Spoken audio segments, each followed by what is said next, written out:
கர்த்தருக்குள் பிரியமானவர்களே, திருமறையிலே விசேஷ விதமாக என்ன சொல்கிறது என்று சொன்னால், இந்த கடைசி நாட்களிலே கர்த்தருடைய பிள்ளைகள் என்ன சொல்வார்கள் என்று சொன்னால், 289வது பக்கம் 1 தீமோத்தேயு 6ஆம் அதிகாரத்திலே நான் வாசிக்கிறேன். 1 தீமோத்தேயு 6ஆம் அதிகாரத்திலே 3வது வசனம், ஒருவன் நம்முடைய கர்த்தராகிய இயேசு கிறிஸ்துவின் ஆரோக்கியமான வசனங்களையும் தேவ பக்திக்கேற்ற உபதேசங்களையும் ஒப்புக்கொள்ளாமல் வேற்றுமையான உபதேசத்தை, அப்படியானால் ஆரோக்கியமான உபதேசத்தை மக்கள் ஏற்றுக்கொள்வதற்கு அவ்வளவு விருப்பம் கிடையாது.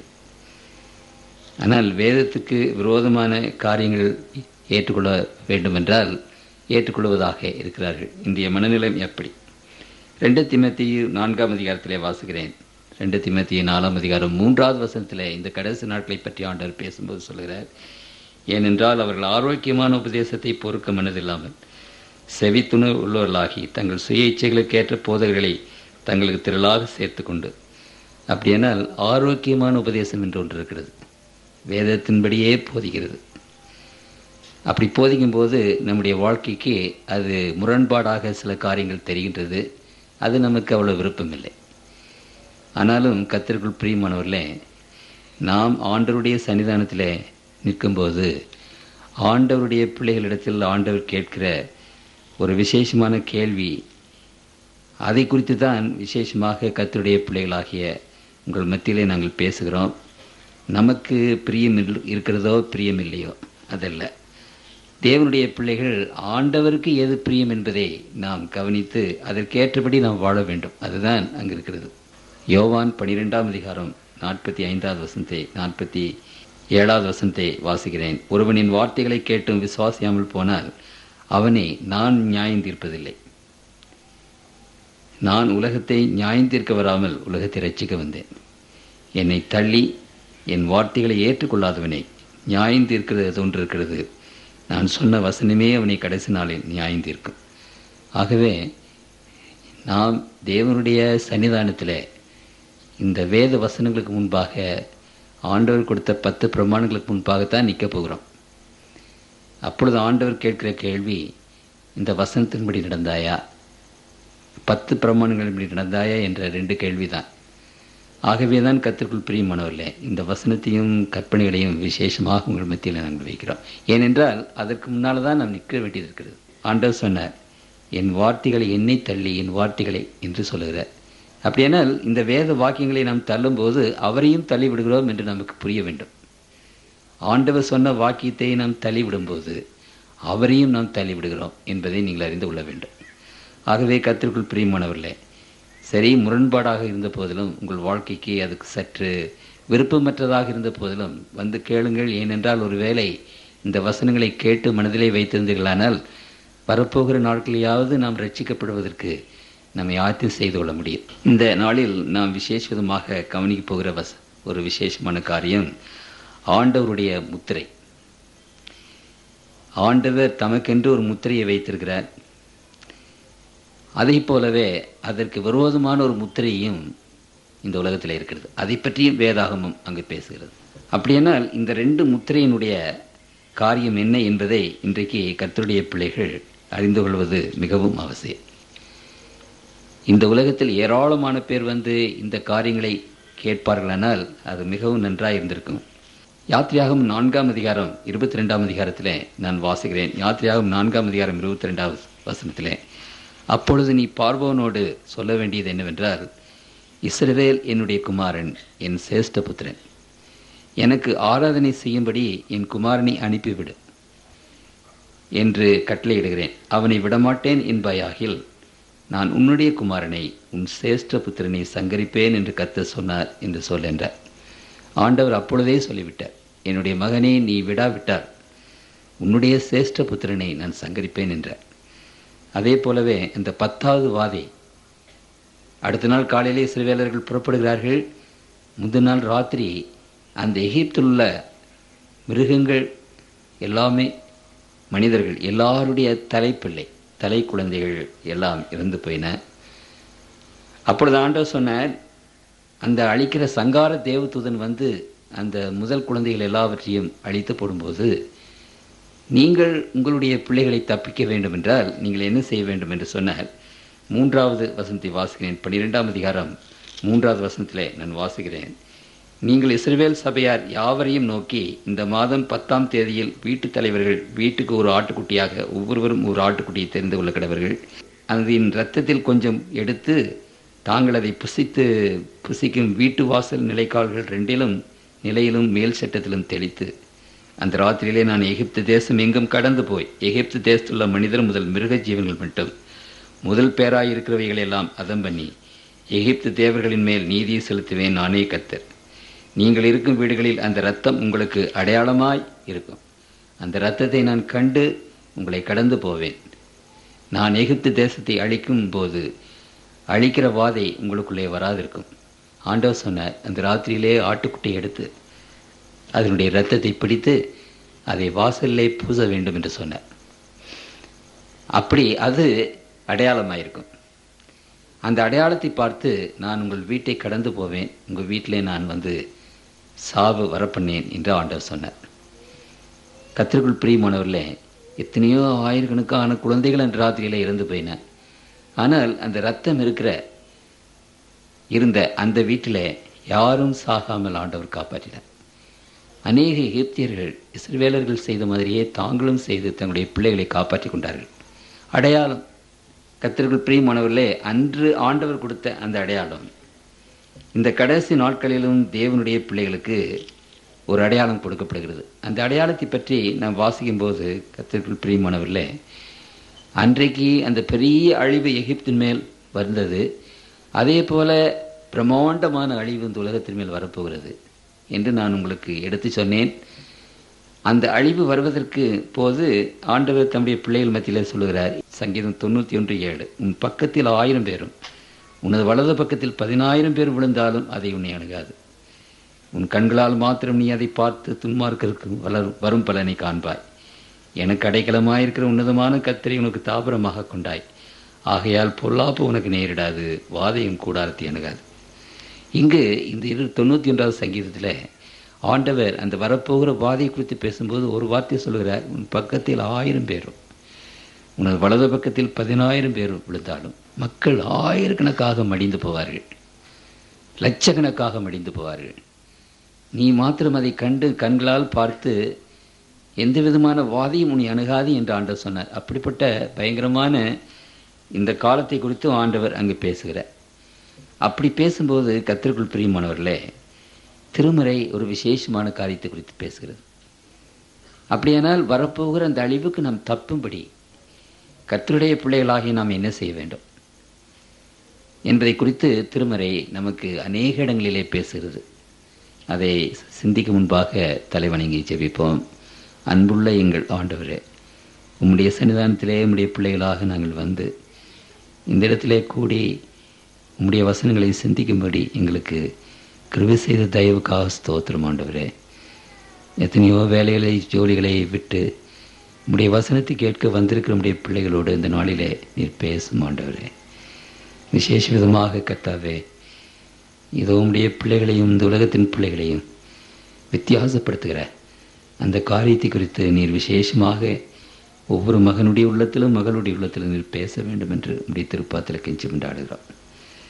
பரலோகத்தின் ஆண்டவர், தேவாவினால் எங்கள் ஒவ்வொருவரையும் அபிஷேகம் செய்து இந்த சத்தியத்தை அறிந்து கொள்ள உணர்ந்து கொள்ள ஆண்டவரே, எங்கள் ஒவ்வொருடைய இதயத்திலும் நீர் பேசும் ஆண்டவரே.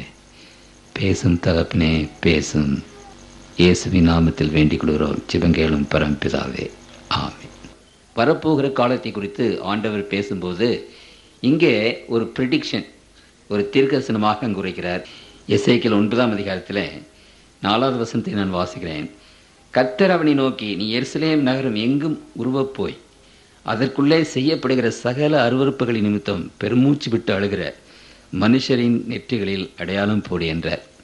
கர்த்தருக்குள் பிரியமானவர்களே, இங்கு எருசலேம் என்பது ரூபகாரணமாக பேசப்பட்டிருக்கிறது. ஓமையாக உலகமெங்கும் போய் தேவனுடைய பிள்ளைகளின் நெற்றியிலே அடையாளம் போடு. இந்த அடையாளம் செய்கிற இந்த காரியங்களை குறித்து, இந்த அடையாளத்தை குறித்து தீர்க்கமாக வேற எங்கு வாசிக்கிறோம் என்று சொன்னால் வெளிப்படுத்தின விசேஷம் 7ஆம் அதிகாரத்திலே அதை நாம் வாசிக்கிறோம். வெளிப்படுத்தின விசேஷம் 7ஆம் அதிகாரம். இவைகளுக்கு பின்பு பூமி 4 திசைகளிலும் 4 தூதர்கள் நின்று பூமியின் மேலாவது சமுத்திரத்தின் மேலாவது ஒரு மரத்தின் மேலாவது காற்று அடியாதபடிக்கு பூமியின் 4 காற்றுகளையும் பிடித்திருக்க கண்டேன். நான் உங்களுக்கு இதை குறித்து பேசும்போது அந்த காற்று என்றால் யுத்தங்கள். அப்படியானால் இந்த உலகத்தில் யுத்தம் வராதபடி 4 வல்லமையான தேவ தூதர்கள் அந்த யுத்தங்கள் எல்லாவற்றையும் பிடித்து கொண்டு வைத்திருக்கிறார்கள். இன்றைக்கு உலகத்தின் எல்லா மக்களும் யுத்தத்திற்கு ஆயத்தமாக இருக்கிறார்கள். எல்லா நாடுகளிலும் ஆயுதம் ஏராளமாக குவிக்கப்பட்டிருக்கிறது. ஒரு நாடு இன்னொரு நாட்டை அவ்வளவு வெறுக்கிறது, பகைக்கிறது, கடித்து தின்றுவிடலாம் என்ற அப்படிப்பட்ட ஒரு பகை. என்றாலும் இன்றைக்கு உலகத்தில் பெரும் யுத்தங்கள் வரவில்லை. காரணம், திருமறை நமக்கு சொல்லுகிறது, தேவ தூதர்கள் அந்த யுத்தங்களை வராதபடி பிடித்துக் கொண்டிருக்கிறார்கள். ஏனென்றால் இந்த யுத்தம் இனிமேல் யுத்தம் வருமானால் அது அணு யுத்தமாக ஆகிவிடும். உங்களுக்கு தெரியும், அந்த அணு யுத்தம் வந்து விடுமானால் இந்த உலகம் முழுவதுமாக அழிந்துவிடும், பயங்கரமாக அழிந்துவிடும் என்று நீங்களும் நானும் அறிவோம். அப்படியானால் இந்த அணு யுத்தம் வராதபடி கர்த்தர் தம்முடைய பிள்ளைகளை அங்கு அந்த யுத்தத்தை பிடித்து கொண்டிருக்கிறார் என்று திருமறை அங்கே சொல்கிறது.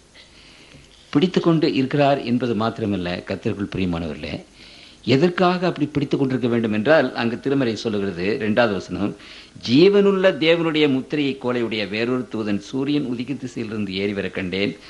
அவன் பூமியையும் சமுத்திரத்தையும் சேதப்படுத்துகிறதுக்கு அதிகாரம் பெற்ற அந்த 4 தூதரை நோக்கி, நாம் நமது தேவனுடைய ஊழியக்காரரின் நெற்றிகளில் முத்திரை போட்டு தீர்மளவும் பூமியையும் சமுத்திரத்தையும் மரங்களையும் சேதப்படுத்தார்கள் என்று மகா சத்தமாக கூப்பிட்டு சொன்னார். ஏன் ஆண்டவர் அந்த தேவ தூதர்கள் அந்த காற்றுகளை அந்த யுத்தங்கள் வராதபடி பிடித்துக் கொண்டிருக்கிறார்கள் என்றால், தம்முடைய ஊழியக்காரர்களின் நெற்றிகளில் நாம் முத்திரை போட்டு தீர்மளவும் இந்த யுத்தங்கள் வரக்கூடாது. அப்படி யுத்தம் வந்தால் எல்லாம் அழிந்து விடுவார்கள், ஊழியக்காரர்களும் அழிந்து விடுவார்கள், கர்த்தருடைய பிள்ளைகளும். ஆகவே கர்த்தருடைய பிள்ளைகள் நெற்றியில முத்திரை போட்டு தீர்மளவும் இந்த யுத்தம் வரக்கூடாது. 4வது வசனத்திலிருந்து ஆண்டவர் சொல்கிறார், முத்திரை போடப்பட்டவர்களின் தொகையை சொல்ல கேட்டேன். கர்த்தருக்குள் பிரியமானவர்களே, இந்த தீர்க்க தரிசனத்துல தீர்க்கதரிசி இனிமேல் நடக்க போகிற காரியங்கள் எல்லாவற்றையும் பார்க்கிறார். ஆகவே இந்த காற்றுகளை பிடித்துக்கொள் என்று மாத்திரம் அங்கு நாம் பார்க்கிறதில்லை. அந்த காற்றுகளை பிடித்து கொண்டு யுத்தம் வராத போது அங்கு தேவனுடைய பிள்ளைகள் முத்திரிக்கப்படுகிறார்கள் என்று வேதம் சொல்லுகிறது. முத்திரை போட்டவர்களின் தொகையை சொல்ல கேட்டேன். பார்த்தீங்களா? அப்படியானால் இந்த முத்திரை நடந்த அந்த காரியத்தை தேவன் அந்த தீர்க்கதரிசிக்கு முன்னமேயே காட்டிவிட்டார். அதை அவர் எழுதியிருக்கிறார். ஆகவே இனிமேல் அது நிச்சயமாக நடக்கப் போகிறது.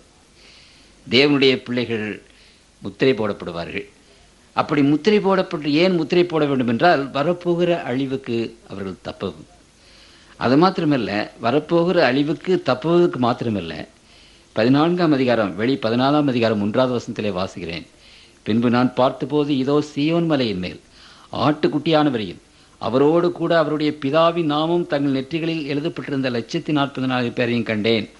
அப்படியானால் பிதாவின் நாமம் என்று சொல்லும்போது அந்த முத்திரையை குறிக்கிறது. அதை பற்றி நான் உங்களுக்கு சொல்ல விரும்புகிறேன். ஆகவே தேவனுடைய சிங்காசனத்துக்கு முன்பாக சீயோன் மலையிலே அந்த முத்திரை போடப்பட்டவர்கள் நிற்பதை நான் கண்டேன் என்று தீர்க்கதரிசனத்திலே சொல்கிறார்.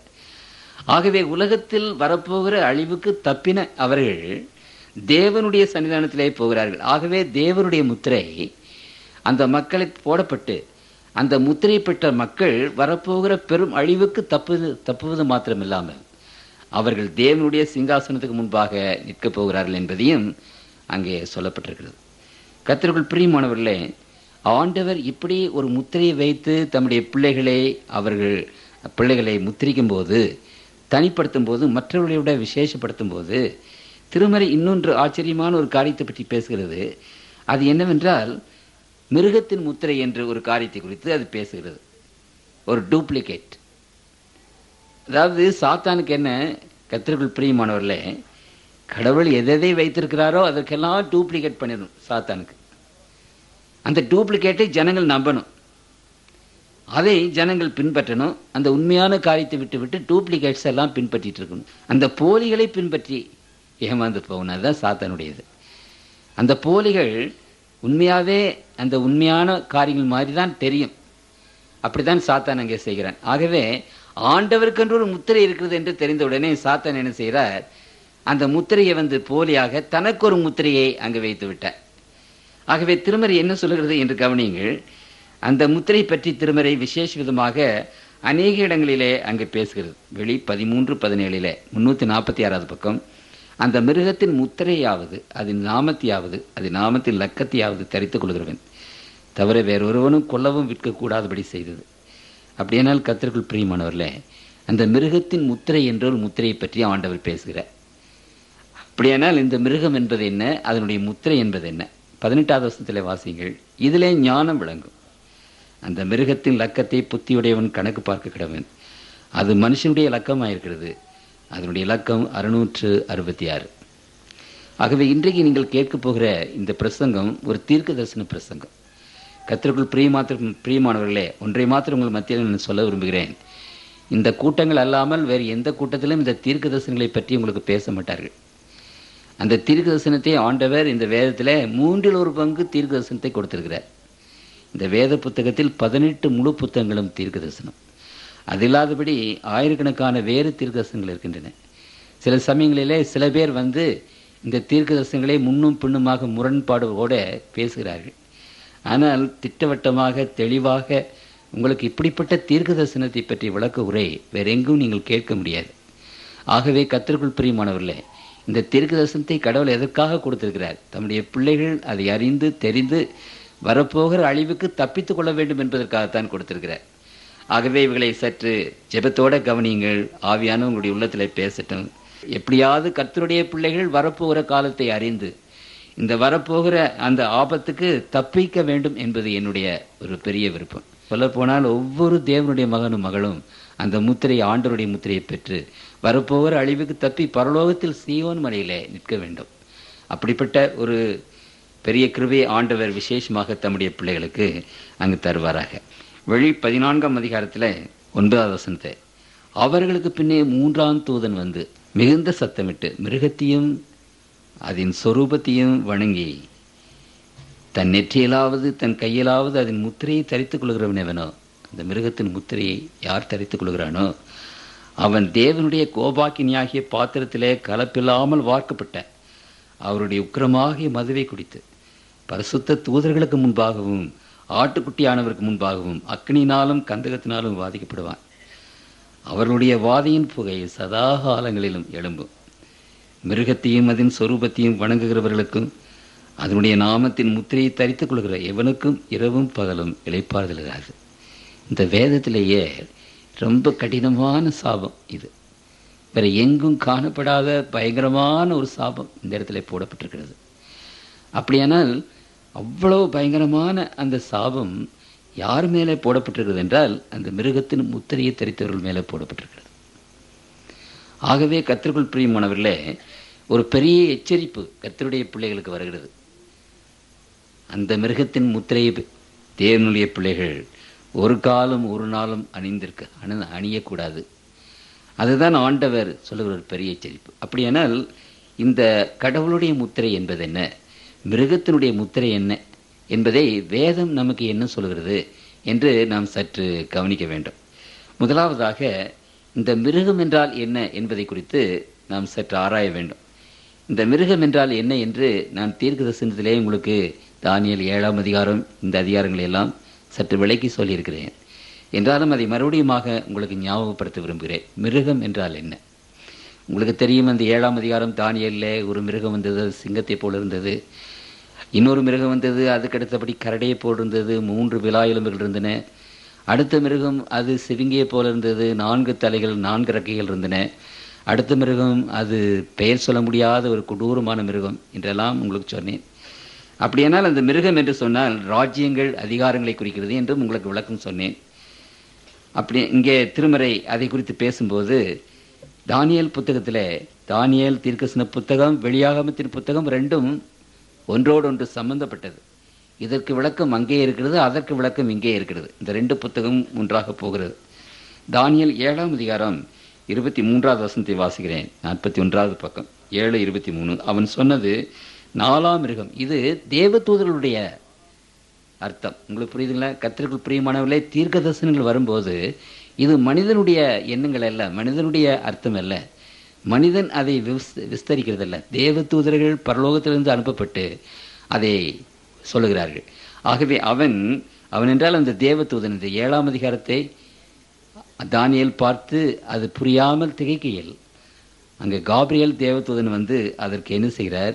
விளக்கம் சொல்லுகிறார். அந்த விளக்கத்தில் அவர் சொல்லுகிறது, அவன் சொன்னது 4ஆம் மிருகம் பூமியிலே உண்டாகும் 4ஆம் ராஜ்யமா, அது எல்லா ராஜ்யங்களை பார்க்கலும் வேறாயிருந்து பூமியெல்லாம் பட்சித்து அதை மிதித்து அதை நொறுக்கி போட்டது. அப்படியானால் 4வது மிருகம், அந்த மிருகம் என்று சொன்னால் திருமறை என்ன சொல்கிறது? ராஜ்யங்களை குறிக்கிறது. நான் உங்களுக்கு அதற்கு விளக்கம்னு சொன்னேன். 2 நாய்க்கு ஒரு எலும்பை போட்டால் எப்படி அது கடித்து குதிரை சண்டை போட்டுக்கிறதோ, அதே போல ஒரு சின்ன நாட்டுக்காக ஒரு சில காரியங்களுக்காக நாடுகள் பயங்கரமாக சண்டை போடுகின்றன. இது மிருகங்களாவது ஒரு பக்கம் பரவாயில்ல. இந்த நாடுகள் சண்டை போடுவதை பார்க்கும்போது கர்த்தருக்குள் பிரியமானவில்லை, நாம் எல்லாரும் பயங்கரமான மிருகங்களாகி விடுகிறோம். சின்ன குழந்தைகளையும் பெண்களையும் ஒன்றும் தெரியாத குழந்தைகளை லட்சக்கணக்காக கொன்று குவித்து கர்த்தருக்குள் பிரியமானவர்களே, அப்போ நம்ம எல்லாம் மிருகம் இல்லாமல் பின்ன என்ன? ஆகவே தான் ஆண்டவர் சொல்லுகிறார், மிருகத்திற்கு இந்த ராஜ்யங்களை எல்லாம் ஒப்பிட்டு பேசுகிறார். இந்த அப்படியானால் மிருகம் ராஜ்யம். சரி, இப்போ வெளியாகமும் 13ஆம் அதிகாரம் 345வது பக்கம் திருப்பிக் கொள்ளுங்கள். பின்பு நான் கடற்கரை மணலின் மேல் நின்றேன். அப்பொழுது சமுத்திரத்திலிருந்து ஒரு மிருகம் எழும்பி வர கண்டேன். அதற்கு 7 தலைகளும் 10 கொம்புகளும் இருந்தன. அதன் கொம்புகளின் மேல் 10 முடிகளும் அதன் தலைகளின் மேல் தூஷணமான நாமமும் இருந்தது. இங்கு கடல்ல இருந்து ஒரு மிருகம் எழும்பி வர கண்டேன் என்று அங்கு சொல்கிறார். அப்படியானால் கடல் என்றால் என்ன? திருமறை அதற்கு விளக்கம் கொடுக்கிறது. வெளி 17:15. பின்னும் அவன் என்னை நோக்கி, அந்த